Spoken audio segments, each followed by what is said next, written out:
오늘 이렇게 이 여전도회 헌신 예배를 드리게 된 것을 또 기쁘고 감사하게 생각하고, 또 부족한 사람을 또 헌신 예배의 설교자로 세워주셔서 감사합니다.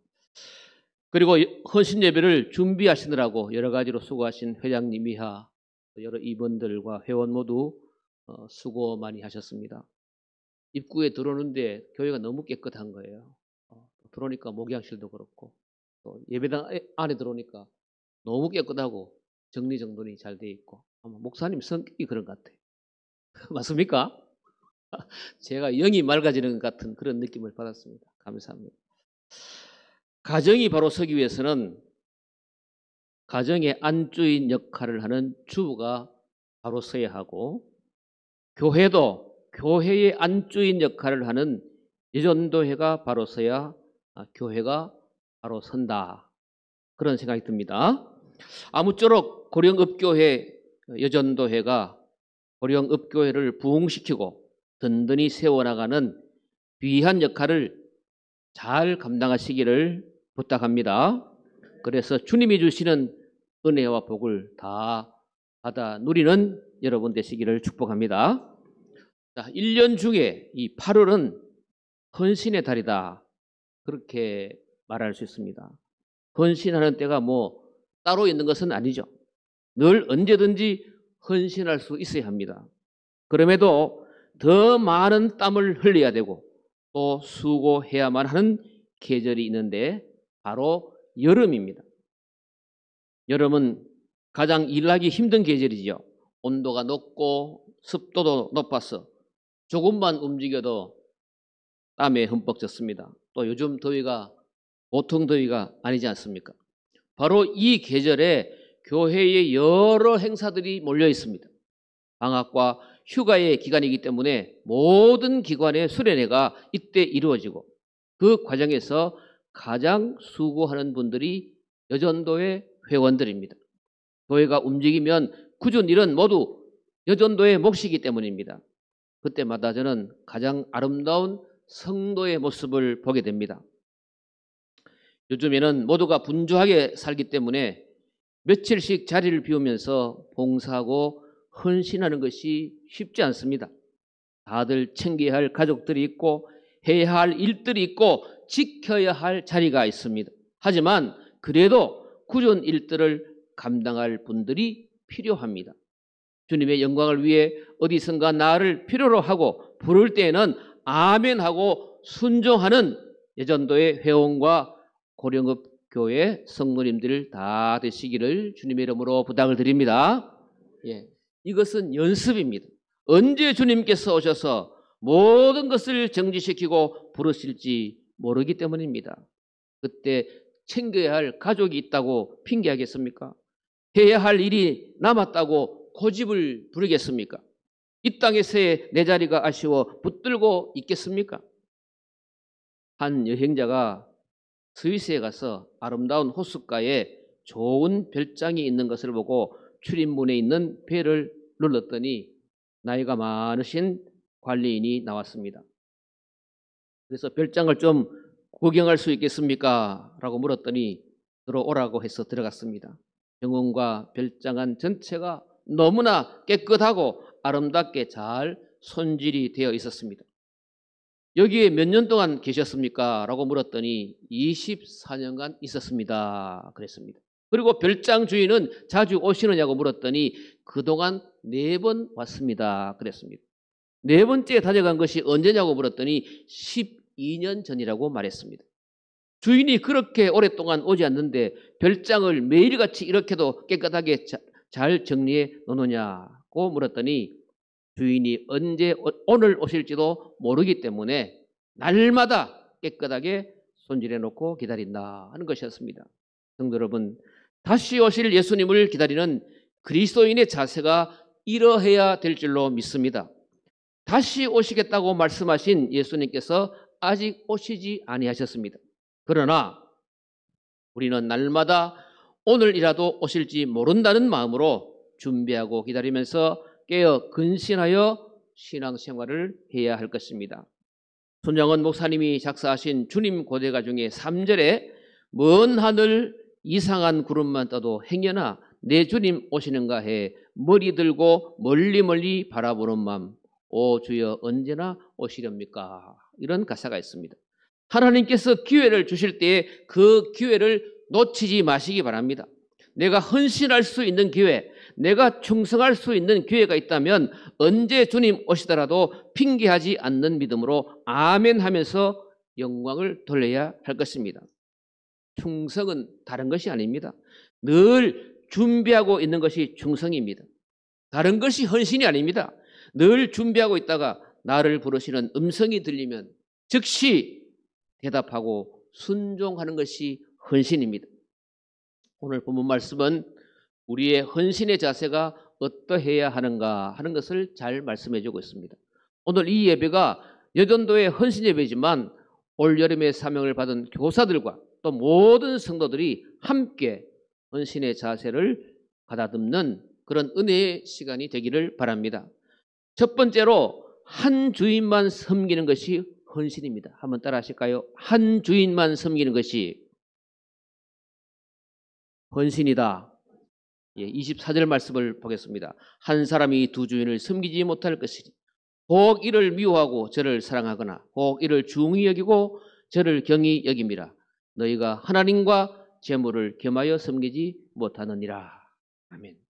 우리는 인격체만 주인 노릇을 할 수 있다고 생각합니다.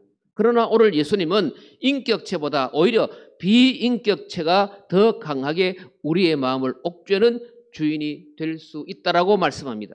그중에 가장 강력한 힘을 가진 후보가 바로 재물입니다. 주인이란 나를 지배하는 존재를 말하지 않습니까? 그것이 인격체든 비인격체든 나를 지배하려는 마음을 가지고 있든 그렇지 않든 나를 지배당하고 있으면 내가 지배당하고 있으면 나는 종이고 그는 주인인 것입니다. 사람이란 참 어리석습니다. 사람에게 지배받는 것을 아주 싫어합니다. 자존심 상해하고 아주 기분 나빠합니다. 그런데 비인격체의 지배를 받는 것에 대해서는 자존심을 내세우지 않습니다. 많은 사람이 돈의 마음을 빼앗기고 지배를 받습니다. 말 그대로 돈 하면서 사는 사람들이 얼마나 많습니까?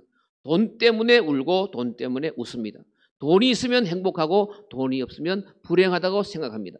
그러면서도 자신이 돈의 지배를 받고 있다고는 생각하지 않습니다. 여러분, 돈이 사람을 지배하려는 의지를 가지고 있습니까? 돈은 돈일 뿐입니다. 그런데 사람이 그 돈에게 마음을 주고는 스스로 받들어 생깁니다. 돈뿐만이 아닙니다. 마약의 지배를 받는 사람도 있습니다. 일의 지배를 받는 사람도 있습니다. 이러면 하나님을 주인으로 섬길 수가 없습니다. 왜냐하면 예수님의 말씀대로 한 사람이 두 주인을 섬길 수 없기 때문입니다. 나폴레옹 황제가 이끄는 프랑스군이 러시아에 진주했을 때의 일입니다. 프랑스군이 러시아 장교 한 사람을 생포했는데 그 사람이 워낙 똑똑하게 보여서 프랑스군으로 전향하도록 회유를 했습니다. 그러나 러시아 장교는 전향 회유를 강력하게 거절했습니다. 그러자 프랑스 사령관의 명령으로 병사 하나가 불에 달군 인두를 끄집어내어서 러시아 장교의 팔뚝에 영어로 N자를 새겼습니다. 러시아 장교가 자기 팔뚝에 새겨지는 글자를 바라보며 이게 무슨 뜻이냐고 물었습니다. 그러자 프랑스 사령관이 웃으면서 그 N자는 너가 오늘부터 나폴레옹 황제에게 속해 있다는 뜻이다 라고 말해 주었습니다. 이 말을 듣자마자 러시아 장교는 순간적으로 프랑스 병사가 들고 있던 칼을 빼앗아서 N자가 새겨진 자기의 팔뚝을 잘라버렸습니다. 그리고는 피가 뚝뚝 떨어지는 자기의 팔이 땅에 떨어지는 것을 보면서 아주 유명한 말을 남겼습니다. 나는 러시아군 이외에 다른 흔적을 가질 수 없어. 나는 영원히 러시아 황제에게 속해 있을 뿐이요. 이것이 바로 헌신하는 사람의 정신이고 헌신하는 사람의 자세인 줄로 믿습니다. 충실은 한 임금만 섬깁니다. 예수님을 믿는 사람은 하나님만 믿고 예수님만 섬겨야 합니다. 다른 그 무엇 때문에 예수님께서 하라 하시는 일을 하지 못한다면 그것은 주님을 섬기는 것이 아니라 바로 그것을 주인으로 섬기는 것입니다. 두 번째로 수고를 하늘에 쌓아두는 것이 헌신입니다. 따라 하실까요? 수고를 하늘에 쌓아두는 것이 헌신이다. 우리가 하나님께 헌신할 때 아주 조심할 것이 하나 있습니다. 누군가가 내가 헌신하는 것을 알아주었으면 하는 마음을 갖는 것입니다. 누구나 다 이런 마음을 가질 수가 있죠. 아니, 이런 마음을 가지고 있습니다. 그래서 내가 수고하는 것을 보고도 번치하지 않으면 섭섭해합니다. 그러나 진정한 헌신은 오른손이 하는 일을 왼손이 모르게 하는 것입니다. 오직 하나님 한 분만 아시면 된다는 그러한 마음으로 헌신하는 것입니다. 본문 19절과 20절을 제가 보겠습니다. 너희를 위하여 보물을 땅에 쌓아두지 말라. 거기는 좀과 동록이 해하며 도둑이 구멍을 뚫고 도둑질하느니라. 오직 너희를 위하여 보물을 하늘에 쌓아두라. 거기는 좀이나 동록이 해하지 못하며 도둑이 구멍을 뚫지도 못하고 도둑질도 못하느니라 그랬습니다. 물론 지금 예수님께서 말씀하시는 것은 재물입니다. 그런데 여러분, 우리가 하늘에 쌓을 수 있는 것이 재물뿐입니까? 그렇지 않습니다. 오히려 주님을 위한 수고는 하늘에 쌓아두는 재물보다 더욱 귀합니다. 그런데 놀라운 것은 주님을 위해 수고하면서도 그 수고를 땅에 쌓아두는 사람이 있다는 사실입니다. 하나님을 위해 수고하고도 그 수고를 땅에 쌓아두게 되는 경우가 있습니다. 그것은 바로 내 수고를 사람들이 알아주기를 원하는 마음으로 헌신했을 때입니다. 이런 헌신은 아무 득이 없는 헌신입니다. 미국의 유명한 실업가이신 자습사업가인 록펠러가 어느 날 시골에 가서 작은 호텔에 들어서 며칠을 유하게 되었습니다.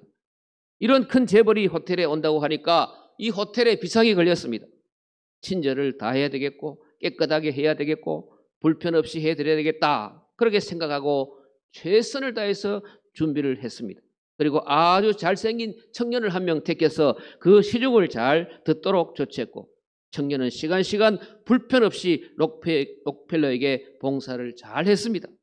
며칠이 지난 다음 록펠러는 호텔에 나갈 때 정식으로 지불해야 할 돈을 다 지불하고는 수고한 그 청년에게 팁을 주고 호텔을 나섰습니다.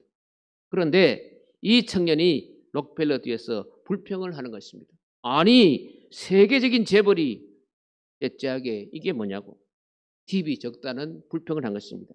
록펠러가 이 말을 듣고 다시 돌아와서 청년의 어깨를 두드리면서 이렇게 말했답니다. 이 사람아, 자네가 정당한 팁을 받으면 자네는 당당한 호텔 직원이야. 그러나 내가 자네한테 팁을 더 많이 주면 자네는 구제받는 거지가 되고 마는 거야. 나는 자네를 거지로 대하지 않았을 뿐이라네 그랬습니다. 그러면서 한마디 더 해 주었습니다. 자네가 하도 정직하고 진실하고 충성스러운 것 같아서 우리 회사로 특채를 해서 데려갈까 생각했는데 그 생각을 접어야 되겠네. 성도 여러분, 충성은 아무것도 바라는 것이 없어야 진짜 충성입니다. 만약 누군가가 나의 수고를 알아주기를 바라는 그런 마음이 있다면 그것은 진정한 헌신이 아닙니다. 어쩌면 내 수고가 하늘에서 상급이 될 것이라고 생각하는 것조차도 엄격히 생각하면 충성된 마음이 아닐 수가 있습니다. 사실 우리는 우리가 받을 은혜와 사랑을 이미 넘치도록 받았기 때문입니다. 주님이 십자가 위에서 우리에게 주신 그 사랑과 은혜는 우리가 아무리 충성하고 헌신한다 해도 다 갚을 수 없는 것입니다.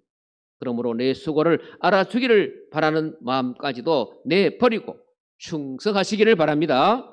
특히 사람이 내 수고를 알아주기를 바라는 마음으로 헌신해서는 절대 안 됩니다. 헌신의 자리에 섰을 때 항상 내 수고는 하늘에 쌓여지고 있다고 생각해야 합니다. 그럴 때 내 수고는 이 땅에 하나님의 나라를 확장하는 소중한 땀방울이 되어서 하늘나라의 보석이 되어질 줄로 믿습니다. 세 번째로 시종일관 변함없는 것이 헌신입니다. 따라하십시다. 시종일관 변함없는 것이 헌신이다. 여러분들은 2024년 새해가 시작되면서 나름대로 여러 가지 헌신을 다짐하셨을 것입니다. 그래도 우리의 마음이 작심 석 달은 됩니다. 석 달은 주신 사명 감당하느라고 열심히 합니다. 그런데 4월이 되어 꽃이 피고 나비가 날기 시작하면 슬슬 마음이 다른 곳으로 흐르기 시작합니다. 이렇게 마음의 변화가 많고 들쭉날쭉한다면 이것은 헌신이 아닌 것입니다. 충성은 변함없는 마음이 기본 자세입니다. 상황이 어떻게 변해도 세월이 얼마나 흘러도 처음과 지금이 한결같은 것이 충성이고 헌신인 줄로 믿으시기 바랍니다. 그런데 어떻게 해야 이렇게 변함없는 마음을 가질 수 있겠습니까? 고린도전서 4장 1절과 2절은 이렇게 말씀합니다. 사람이 마땅히 우리를 그리스도의 일꾼이요 하나님의 비밀을 맡은 자로 여길지어다. 그리고 맡은 자들에게 구할 것은 충성이니라. 여기서 일꾼이라는 말이 있는데 이 말은 특별한 의미를 가진 말입니다. 헬라말로 일꾼은 밑에서 노를 젓는 사람이라는 뜻을 가지고 있습니다. 옛날에 큰 배들은 2층, 3층으로 내려가면서 노를 젓는 부분이 있었습니다. 거기에 긴 노즐이 있어서 이것들을 젓게 되는데 노 하나에 젓는 사람이 한 사람씩 있었습니다. 선장이 명령하면 일제히 노를 젓습니다. 빨리 저으라면 빨리 젓고 멈추라면 멈춥니다. 그 밑에서 노를 젓는 사람들은 배가 어디로 가는지를 모릅니다. 다만 선장이 저으라 하면 젓고 빨리 저으라 하면 빨리 젓고 멈추라 하면 멈춥니다. 노를 저으면 주어지는 보상이 무엇인지도 물을 권리도 없습니다. 아무것도 모르면서 명령에 순종만 하는 것, 이것이 진정한 충성된 일꾼이라 하는 말입니다. 묻기 시작하면 불평이 생기기 시작합니다. 섬겨 일하다 보면 이해할 수 없는 일들이 생기는데 이럴 때 마음에 불평이 생기면 변함없는 헌신을 드릴 수가 없습니다. 여러분, 변함없는 진정한 헌신을 드리려면 눈을 감아야 할 일에 대해서는 눈을 감아야 합니다. 배가 어디로 가느냐 하는 것은 선장이 결정할 일입니다. 배의 선로는 주님께 맡기고 우리는 내게 주어진 노 하나에만 최선을 다하면 되는 것입니다. 죽고 사는 것은 선장에게 맡기십시오. 모든 것을 다 주인에게 위탁하고 모든 일에 순종하고 노를 젓는 일꾼이 변함없이 충성할 수 있습니다. 일꾼은 자기 의견을 버려야 됩니다. 그래야 마음이 변질되는 것을 막을 수 있습니다. 오늘 헌신을 다짐하는 이 여전도회 회원들과 성도 여러분, 이번 여름에 하나님께서 여러분들에게 어떤 사명을 맡기시든지 한 주인만 섬기는 신앙의 자세를 잃지 마시기를 바랍니다. 주님의 일보다 소중한 일은 없습니다. 최선을 다해 여건을 만들고 나를 투자하십시오. 주님은 부도를 내는 분이 아닙니다. 세계 제1의 펀드 매니저가 바로 우리 주님이십니다. 친구라는 단어 제가 참 좋아합니다. 영어로 friend, F-R-I-E-N-D. 그런데 이 단어 스펠링 하나하나에 의미를 붙인 것을 봤습니다. F는 free, 만나면 자유로워지고, R, remember, 헤어지면 기억에 남고, I, 아이디어, 늘 좋은 생각을 함께 나눌 수 있고, E, enjoy, 기쁨과 슬픔을 함께 나눌 수 있고, N, need, 필요할 때 언제나 달려가 주고, D, depend, 힘들 때 한쪽 어깨를 빌릴 수 있는 존재가 친구다. 그렇게 해석을 했습니다. 친구 참 좋습니다. 그러나 우리에게 진정한 친구는 우리 주님 예수 그리스도밖에 없는 줄로 믿으시기를 바랍니다. 예수님을 사랑하는 것보다 더 큰 행복은 없고 예수님께 사랑받는 것보다 더 큰 성공은 없습니다. 인생의 가장 아름다운 만남은 예수님과의 만남인 줄로 믿으시고 충성 헌신하시기를 바랍니다. 한번 따라 하실까요? 예수님을 사랑하는 것보다 더 큰 행복은 없고 예수님께 사랑받는 것보다 더 큰 성공은 없다. 인생의 가장 아름다운 만남은 예수님과의 만남이다. 할렐루야. 예. 여름이라 이런저런 할 일이 많을 것입니다. 여러분의 수고가 정말 필요합니다. 교회에서. 여러분들이 이 여름을 시종일관 변함없이 수고를 하늘에 쌓아두는 복된 계절로 만드시기를 바랍니다. 하나님의 마음을 냉수처럼 시원하게 해드리고 하나님께 충성된 자를 위해 준비하신 면류관을 받는 축복의 주인공들이 다 되시기를 주님의 이름으로 축원합니다. 기도하겠습니다. 사랑의 하나님, 오늘 이 여돈교의 헌신 예배로 하나님께 영광 돌리게 하시니 감사합니다. 이 여러분을 시종 일관 변함없이 수고를 하늘에 쌓아두는 복된 계절로 만들게 하옵소서. 하나님의 마음을 냉수처럼 시원하게 해드리고 하나님께서 충성된 자를 위해 준비하신 면류관을 받아 누리는 주인공들이 다 되게 하여 주옵소서. 예수님의 이름으로 기도하옵나이다. 아멘.